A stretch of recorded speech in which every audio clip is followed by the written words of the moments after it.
Bonjour à tous, c'est Lothar Killer qui vous parle donc pour une nouvelle vidéo collection aujourd'hui consacrée à la première vague 2018 pour le thème Lego Ninjago.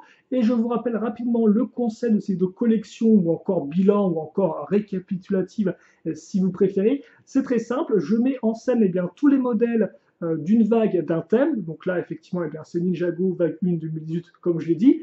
Et puis après je vous présente la mise en scène. Je vous présente aussi tous les modèles un par un avec leurs avantages et leurs inconvénients selon moi, un avis rapide bien évidemment. Pour des avis plus complexes, il y a les reviews individuelles qui existent. Et puis après, je fais une petite conclusion sur la vague en général, sur mes pensées, ce que j'ai aimé, ce que j'ai moins aimé. Et voilà, donc une petite vidéo à la cool, sans trop prise de tête. Et donc si vous voulez bien, on va commencer déjà par la petite présentation de la mise en scène. Alors par contre, je tiens à prévenir tout de suite, il n'y aura aucun spoiler dans cette vidéo, donc j'ai juste mis en scène le modèle comme moi je le voulais. Il n'y a pas vraiment de spoil ni rien là-dedans, donc ne vous inquiétez pas, si vous n'avez pas encore vu la série ni rien, pas de souci, ça ne spoilera pas. Et d'ailleurs, je tiens à préciser qu'au moment où je fais cette vidéo, la série télé n'a été diffusée qu'en Australie, je crois, entre guillemets en anglais, quoi, et elle n'a pas encore été finie d'être diffusée. Donc même dans l'avis final que je ferai, ce sera avant tout un avis final sur les modèles de la gamme et pas vraiment sur la saison télé, enfin sur la série télé en elle-même. En tout cas, notre petite scénette va commencer ici dans le QG des fils de Garmadon. Comme vous pouvez le voir, au visiblement, notre ami Snake Jaguar est entouré de membres des fils de Garmadon à qui il va leur faire ses preuves. Voilà. Et comme vous pouvez le voir, la porte est grande ouverte car justement, certains des membres des fils de Garmadon sont sortis. Sortis faire quoi? Partir à la chasse aux ninjas. Et ce, donc, un peu sur trois plans différents. Alors vous avez le plan supérieur où justement on retrouve Lloyd avec Nia sur la voiture qui a en effet envie de se rendre compte que cette vague-là, tous les ninjas hélas n'ont pas de véhicule et donc justement Lloyd avec Nia dessus qui se fait poursuivre par Kilo, comme vous pouvez le voir, notre espèce de grosse brute et aussi un des trois membres principaux du gang des fils de Garmadon. Le second membre, justement, c'est Ultraviolet qu'on retrouve ici en possession du masque Oni, ainsi que d'un autre personnage derrière. Alors oui, rapidement, effectivement, de quoi il s'agit en termes d'histoire? Donc effectivement, j'ai oublié de le faire, et donc comme par au-dessus, vous avez aussi Samurai X à ce niveau-là qui veille sur la scène, ou plutôt qui se prépare, je pense, à défendre le ninja. Donc oui, effectivement, en termes d'histoire, très rapidement, nous avons une nouvelle, plutôt des nouveaux méchants dans Ninjago. Ce sont le gang de motards, les fils de Garmadon. Leur but est très simple, récupérer les trois masques Oni. Et pourquoi ils veulent les récupérer? Eh bien, afin de ressusciter Garmadon, mais pas Garmadon gentil, un Garmadon version méchant. Voilà. Ça, c'est vraiment la base de l'histoire et c'est à peu près tout. Et donc, comme je disais, notre gang des fils de Garmadon est mené grosso modo par trois personnages, enfin il y a trois sous-chefs plus ou moins. Vous avez donc Kilo qui est l'espèce de grosse brute ici, Ultraviolet, ainsi que Monsieur E ou Mister I en anglais qui prend tout son équivalent Mister I, ça fait Mystérie qui veut dire mystère. Voilà. Et donc justement, Monsieur E qui est au second plan, comme vous pouvez voir, en train lui de poursuivre Zane à ce niveau-là. Et là encore, Monsieur E est accompagné de deux autres motards, comme vous pouvez le remarquer, des fils de Garmadon. Aussi, ici, vous avez une petite structure et comme on peut voir, deux des ninjas qui eux aussi n'ont pas de véhicule, avec Cole qui transporte un bébé, comme vous pouvez le voir, un mystérieux bébé, ainsi que Jay. Voilà. Et enfin, au troisième niveau, c'est l'eau, comme vous pouvez le voir, avec Zen et son bateau, ainsi que Kai et son Katana V11, tous deux qui se rendent au temple de la Renaissance, là où Garmadon devra être un peu ressuscité. Et comme vous pouvez voir, nous avons un combat justement avec Lloyd qui va se battre contre Monsieur E qui a mis le troisième masque au nez. On va pas très bien comme ceci. On va un peu se retourner.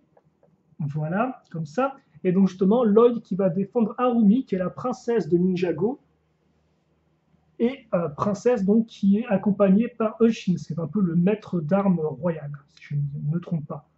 En tout cas, quelque chose comme ça. D'ailleurs, comme pour à l'arrière, il y a les trois masconis tous ensemble.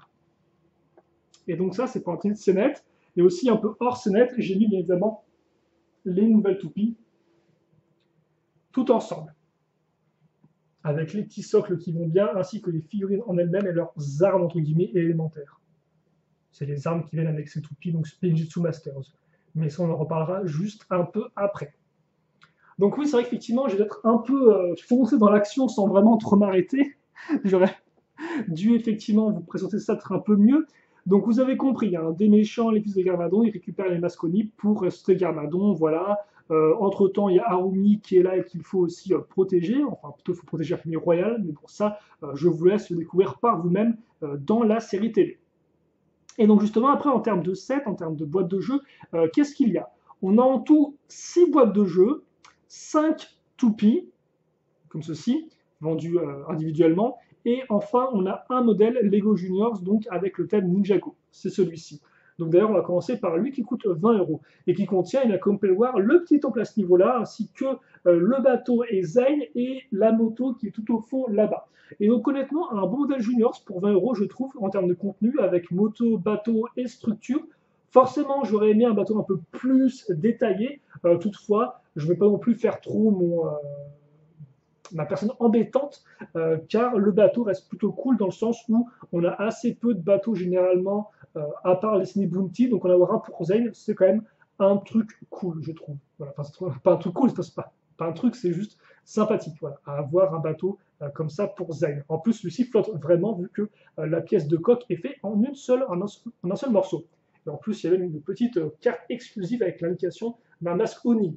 Donc vraiment, en termes de contenu, pour 20 euros, je trouve ça pas mal du tout et ça permettra d'avoir pas mal de petites scènes de jeu différentes.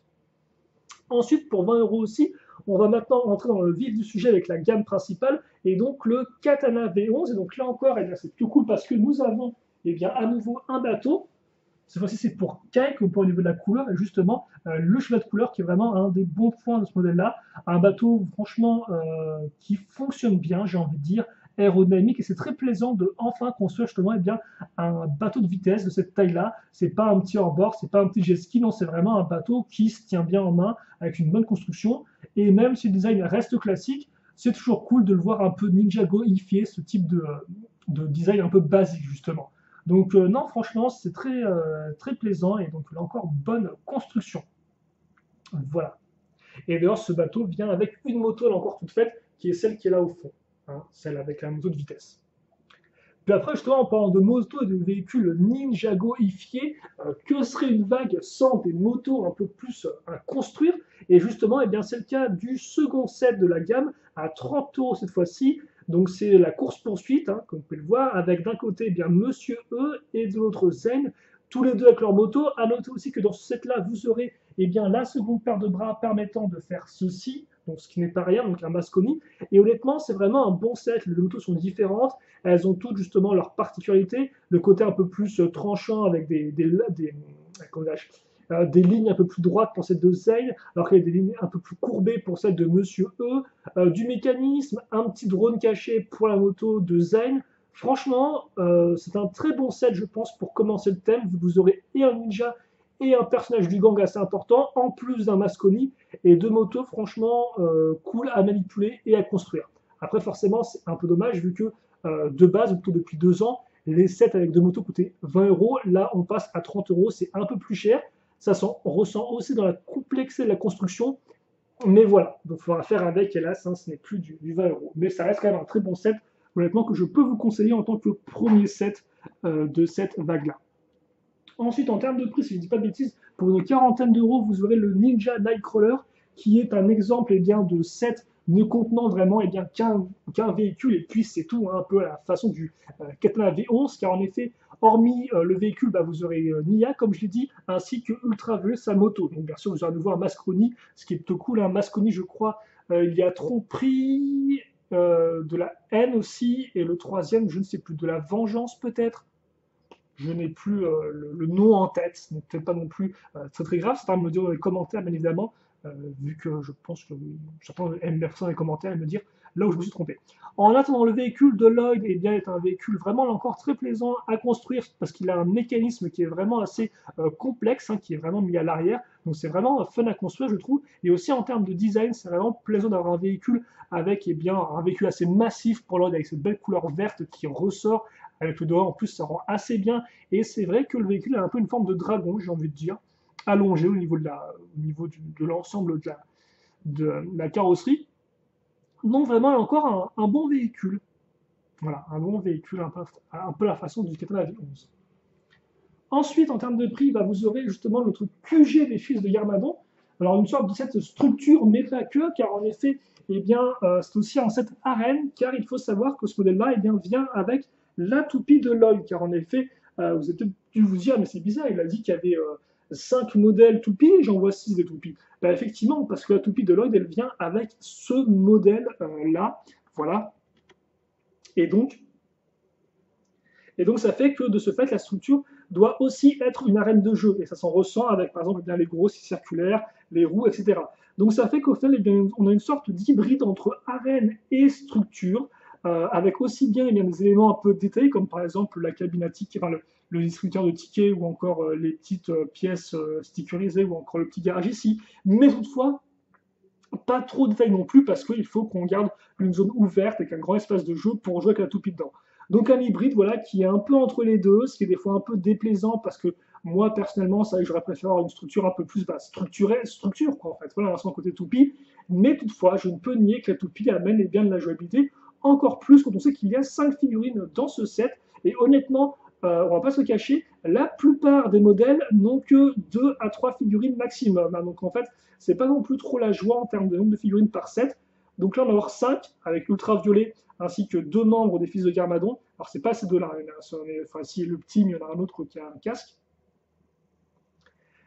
Plus la moto, parce qu'effectivement, le modèle vient aussi avec la moto qui est là-bas. Donc, 5 figurines, une toupie, une moto. Vous avez donc aussi Snake Jaguar. C'est forcément la version bien exclusive de Log, version toupie. Et bien, tout ça fait qu'on a quand même un contenu qui amène pas mal de jouabilité, je pense. Voilà. Du fait de sa richesse. Donc même si c'est peut-être pas celui qui vous tentera peut-être en premier, il est quand même assez intéressant, je trouve. Et puis en plus, ça représente le QG des membres de Garmadon, qui est quand même un endroit important dans la série. Enfin, en tout cas, un endroit intéressant, quoi.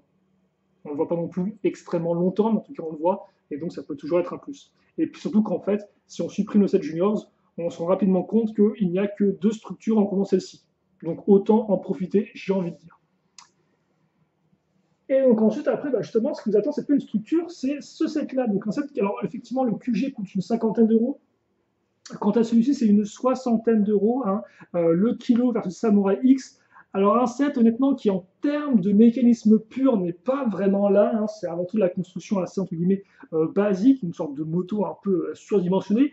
Le méca aussi, en termes d'articulation, est un peu manquant. Les jambes sont toutes droites, ça peut être un peu dérangeant malgré un bon design. Hein. Le schéma de couleur, il y a plein d'éléments de design aussi qui sont vraiment très bien, mais c'est vrai qu'il y a quand même des trucs ici et là qui foirent un peu. Après, toutefois, on a quand même 2 véhicules de bonne taille, même de très bonne taille avec le véhicule de Kilo. Kilo en lui-même, qui est une figurine, une grosse figurine, hein, donc c'est quand même assez intéressant et assez peu commun. La première qu'on avait eue était en 2016 avec Dogshank.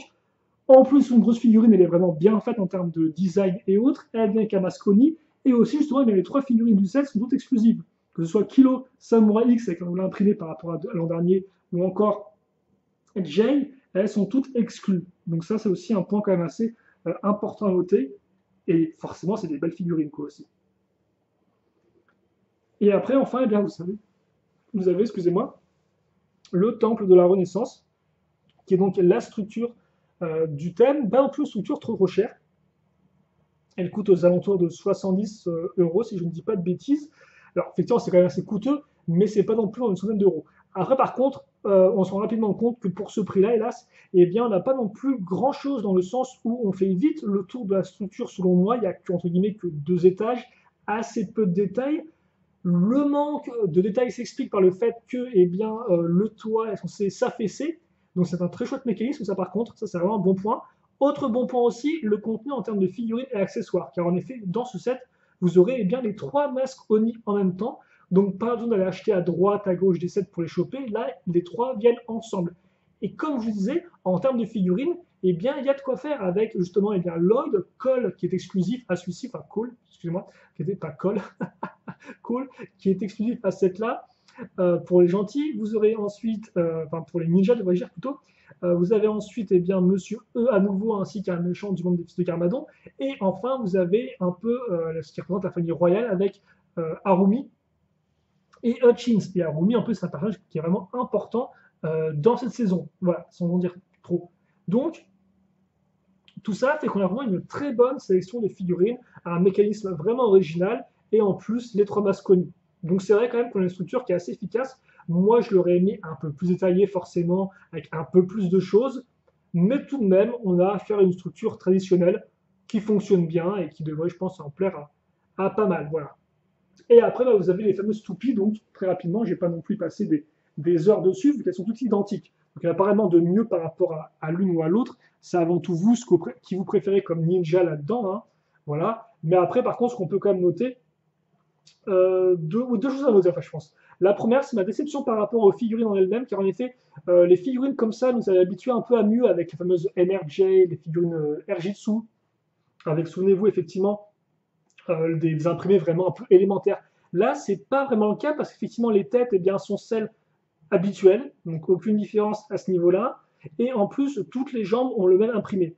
Donc c'est vrai qu'effectivement, par rapport aux vieilles figurines dans le même style, j'ai l'impression d'avoir perdu un peu en termes de qualité, quoi. Si vous voulez, je m'attendais un peu mieux. Et au final, je trouve qu'ils ont fait ça un peu rapidement, quoi. Et j'aurais préféré des figurines vraiment uniques, si vous voulez. Or là, bah, bon, l'imprimé de torse et de dos est pas trop mal, hein, mais on aurait pu faire mieux, selon moi. Donc c'est vrai que ça, c'est un peu décevant à mes yeux. Après, par contre, pour les toupies en elles-mêmes, donc qui empruntent beaucoup plus hein, au Erjitsu qu'au toupie 2011-2012, eh bien, elles fonctionnent vraiment très bien. Alors justement, on perd ce côté customisation, vu que là, il y a plus de tenons, comme on peut le voir sur les toupies. Hein. Donc il n'y a plus moyen de mettre des trucs dessus ou autre, comme en 2011-2012. Toutefois, le fait d'avoir une vraie poignée pour les lancer est vraiment plaisant. Et puis voilà, quoi, elles se lancent très loin, elles partent assez vite, pendant longtemps. Donc honnêtement, vraiment très fun à jouer et à manipuler que c'est toupie, même si bien sûr, je vous rappelle qu'on avait déjà eu un avant-goût en 2017 avec une toupie pour Lloyd version film. Donc forcément, on sait déjà un peu à quoi s'attendre, mais je préférais quand même le redire pour ceux qui ne l'auraient pas vu. Donc voilà, et donc après, bah, comme je vous dis, hein, c'est à vous de prendre le jeu que vous préférez. Moi, j'aime bien celle de Nia, Cole et, euh, et Jay, par exemple, en toupie. Voilà, donc ça c'est pour les toupies. Et ça, c'est aussi pour eh bien, la vague en elle-même. Alors bien évidemment, je n'ai pas tout montré non plus parce qu'il y a des petites choses qui me manquent. Alors pas en termes de boîte de jeu, alors, effectivement en termes de boîte de jeu, il y en a 6 et c'est fini, hein, ça ne compte pas ces juniors, mais en termes de modèles promotionnels. Alors déjà effectivement, il y a 3 modèles promotionnels en sachet. Le premier est un entraînement classique un peu façon Wukru, donc ça, rien de spécialement nouveau à ce niveau-là, c'est assez classique hein, en termes d'imprimé, en termes de contenu.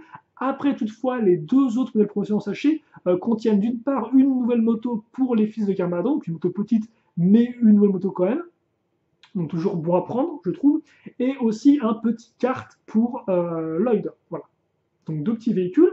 Après, vous avez aussi 2 pods. Donc les pods, je le rappelle, sont une sorte de demi-sphère, enfin des sphères que vous pouvez ouvrir afin de dévoiler un personnage ainsi que des petits accessoires. Il y a donc 2 pods sortis contenant une figurine de Cole et de Jay en version Wukru, mais différente. Donc c'est un peu une version, enfin c'est une tenue un peu traditionnelle pour l'entraînement, si vous voulez, un peu comme celle du film, mais elles sont noires maintenant. Elles sont noires avec un imprimé un peu différent.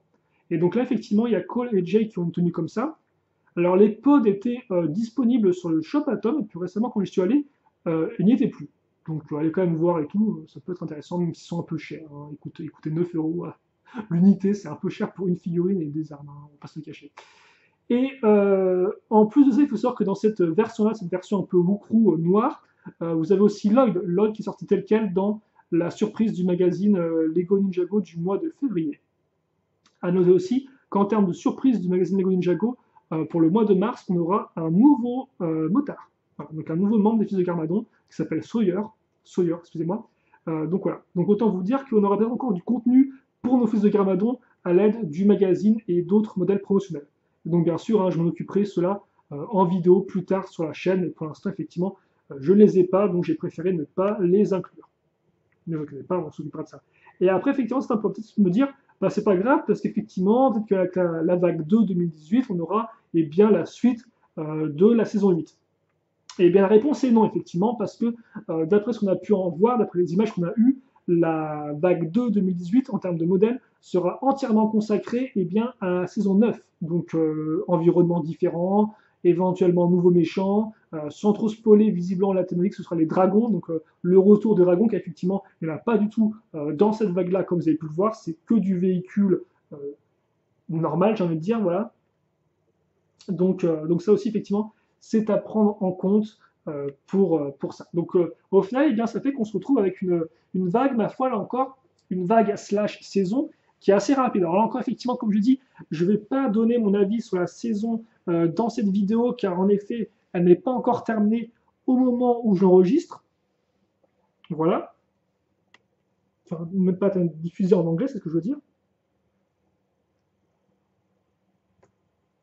Là, par contre, excusez-moi, je voulais mettre un peu de lumière, mais là, je crois que ma souris est en train de me dire que je dois pas être très très fort en maîtrise de souris, hélas.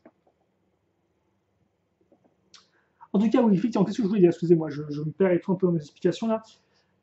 Donc oui, je ne ferai pas de bilan pour la série télé en elle-même. Je dirais juste que pour l'instant, effectivement, on a un début qui est assez lent, qui prend le temps vraiment de placer les choses. Ce qui est aussi intéressant, c'est bien de ne pas trop rusher. Et voilà, après, j'ai tendance de voir jusqu'au bout pour former un avis final. Après, toutefois, je peux former un avis sur la vague en elle-même. Et forcément, bah, mon premier point, c'est que quand on a une vague avec 6 modèles comme ça, 6 modèles boîte de jeu, hein, je ne prends pas en compte le junior ou des toupies, bah forcément ça passe vite, hein, on ne va pas se le cacher. C'est-à-dire qu'à peine c'est commencé, déjà c'est terminé. Et donc c'est vrai que forcément en termes de contenu, bah, il y a des choses qui manquent un peu. Ça manque de pas avoir des véhicules pour tous les ninjas en effet. Hein, par exemple Nia, Jay et Cole, bah, eux ils ont rien, c'est toujours un peu dommage. Idem aussi, les fils de Garmadon sont quand même plutôt bien mis en avant, avec à chaque fois une moto, même si ça reste des fois une moto très simple à construire, mais ça serait une moto. Donc ils ont au moins une certaine présence. Après, ça, j'aurais aimé avoir un peu plus de membres diversifiés, un peu plus de membres entre guillemets vraiment diversifiés en termes d'imprimés, parce qu'on se rend rapidement compte que bah c'est un peu les mêmes quoi. C'est-à-dire qu'effectivement, il y a le personnage de Luke Cunningham dans le 91. On se rend compte qu'effectivement, bah, c'est exactement le même que que Skip Vicious dans le QG quoi. Idem. On se rend compte que Chopper Maroon, c'est Nails, mais avec des gens de taille différentes. Mais sinon, c'est les mêmes imprimés. Alors après, par contre, effectivement, c'est dommage, parce que moi, j'aurais aimé avoir plus de membres des fils de Carmadon, mais ça, on pourra toujours éventuellement l'avoir, comme je disais, avec les surprises de magazine Ninjago ou autres. Hein, donc, bon, pour l'instant, croisons les doigts. Mais après, c'est vrai que même avec ce manquement-là, on a quand même des très belles figurines en général. Donc, aussi bien pour les fils de Garmadon, avec le trio Mister E, Kilo, qui est vraiment une très belle figurine, une très belle grosse figurine, avec plein d'imprimés de détails vraiment super intéressants, ou encore Ultraviolet, que même au niveau des ninjas, hein, les ninjas justement ont tous des très beaux imprimés, je trouve. Idem pour Samurai X avec une nouvelle version, idem pour Harumi qui rend vraiment très bien. Donc c'est vrai que par contre, en termes de qualité de figurine, c'est vraiment du haut niveau, je trouve, cette vague-là. En tout cas, c'est vraiment très réussi. Alors après, ça, effectivement, on a les têtes des ninjas du film. Je ne vais pas vraiment revenir effectivement sur l'espèce de débat qu'il y avait eu effectivement, pourquoi ils ont changé par rapport à la série télé, etc. Moi, comme je disais, c'est pas vraiment un débat qui m'a intéressé plus que ça. En tout cas, c'est pas un truc qui m'a vraiment dérangé. Moi, le fait d'avoir la tête du film ou tête d'avant, ça m'a pas plus. Bon, ça me, voilà, c'est pas un gros truc pour moi, donc je vais pas vraiment revenir dessus. Mais en tout cas, je dirais que voilà, j'aime bien les nouveaux imprimés qu'on a eu. Je trouve qu'ils sont vraiment bien détaillés et ils font plaisir. Et donc ça, c'est pour les figurines. Et après, qu'en est-il effectivement justement bah, des sets en eux-mêmes? Bah, les sets, j'ai envie de dire qu'on a des très bonnes choses, des choses très sympathiques. Par exemple, le Katana V11, c'est enfin un bateau de vitesse de bonne taille pour un ninja, ça fait plaisir. C'est peut-être pas le véhicule le plus original du siècle, mais au moins, c'est plaisir d'avoir un tel véhicule comme ça, enfin, dans Ninjago. Donc ça, c'est bien. J'ai aussi bien aimé les motos. Bonne surprise, les motos, parce que personnellement, de base, c'est vrai que après quelques motos sympathiques, mais sans plus, je m'attendais pas à grand chose et honnêtement, j'ai été vraiment agréablement surpris par les motos, les deux motos là, comme ça qui rendent vraiment bien. Idem, le véhicule de Lloyd qui est très cool, là encore, un beau véhicule pour Lloyd comme ça, c'est vraiment plaisant. Et même effectivement, les motos des fils de Carmadon fonctionnent plutôt bien.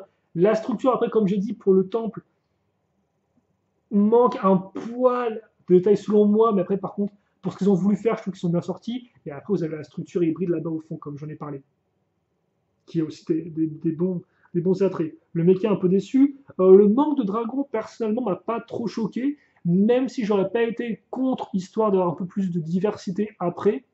Mais après, c'est un peu non plus trop manqué. Après, le fait qu'on ait beaucoup de motos et pas trop de rangeants. Et par contre, sa classe que j'aimerais quand même bien mettre en avant, c'est que justement, le côté course-poursuite a vraiment bien été mis en avant, car justement, dans chacun des sets, vous avez au moins deux véhicules Or, c'est vrai que, comme je disais, des fois, je disais par exemple, le set du Nightcrawler, c'est avant tout un set à 40 euros avec un gros véhicule et puis c'est tout. Mais pas vraiment, parce qu'effectivement, maintenant, dans chacun des véhicules, vous avez au moins, eh bien, alors, peut-être pas dans le QG ni dans le temple, mais dans la plupart, vous avez au moins deux véhicules, quoi. Et à chaque fois, effectivement, ça a beau être une moto toute simple, faite en quelques pièces, il n'en reste qu'en termes de jouabilité, c'est quand même un gros plus pour moi parce qu'effectivement, vous avez deux véhicules, un pour le méchant, un pour le gentil, et ainsi il fallait course poursuite quoi. C'est pas juste un véhicule pour le méchant ou un véhicule pour le gentil, et puis basta. Donc ça, effectivement, c'est aussi un bon point que j'aimerais remettre en avant pour cette vague-là. Après, c'est vrai que tout de même, en termes de véhicules, il n'y a pas non plus des véhicules, on va dire, vraiment révolutionnaires, quoi. Autant avec le film, forcément, qui pouvait se permettre d'avoir des modèles beaucoup plus chers, je trouve qu'on avait des designs vraiment intéressants ou vraiment novateurs. Là, effectivement, avec cette vague-là du film, avec cette vague-là saison 8, c'est pas vraiment le cas, quoi. Donc, comme je dis, bah, on a des motos, des bateaux, bon voilà quoi, c'est pas non plus, c'est pas des designs non plus extrêmement révolutionnaires. Ils fonctionnent bien, comme j'ai dit, ils sont super sympathiques à manipuler ou à jouer avec, mais voilà, c'est pas non plus trop révolutionnaire par rapport à ça. Après, on n'a pas besoin d'être révolutionnaire pour être bon contre les ancêtres Lego, bien évidemment, hein, mais bon, je tenais quand même à dire ça. Et donc en général, une bonne vague, pour moi, une bonne vague sympathique. Honnêtement, je sais pas trop si, parce que si je devais la comparer à une autre vague similaire, forcément, je devrais la comparer à la vague qu'on a eue l'an dernier, qui était aussi une vague en une seule, enfin qui était aussi une saison en une seule vague, donc qui était aussi un peu dans le même genre avec pas des véhicules pour tout le monde et autres. Et je sais pas trop laquelle je préférais entre les deux personnellement, pour tout vous avouer. Mais en tout cas, je sais que, de mon point de vue, c'était une vague sympathique, avec des modèles qui faisaient plaisir à construire, mais qui, voilà, hélas, étaient un peu trop rapides comme d'habitude. Et c'est vrai que bah, moi, j'aurais bien aimé un peu plus de modèles pour compléter un peu tout ça. Hein. Je vais pas vous le cacher. Mais en l'état, on a quand même affaire à une bonne petite vague. Voilà. Et donc bah, maintenant, écoutez, j'attends avec impatience la vague 2 2018 pour voir un peu ce qu'elle nous apportera. Parce qu'effectivement, qui dit vague 2, donc dit vague d'été, dit souvent modèles un peu plus coûteux. Donc on verra si bah, Lego tente d'offrir plus de choses qu'effectivement cette vague-là qui était des fois un peu limitée sur certains aspects. Voilà. Ensuite là-dessus, bien sûr, n'hésitez pas à vous de votre côté à me donner votre avis sur cette vague-là, ce que vous avez aimé, ce que vous avez moins aimé, votre set préféré, votre set que vous avez moins aimé, etc. Afin qu'on puisse un peu en discuter tranquillement dans les commentaires. Et puis pour le reste, eh bien nous, on va se quitter là-dessus. Donc bah écoutez, passez une bonne journée, une bonne soirée, une bonne ce que vous voulez, portez-vous bien et à la prochaine donc pour de nouvelles vidéos. Allez, salut à tous et à la prochaine.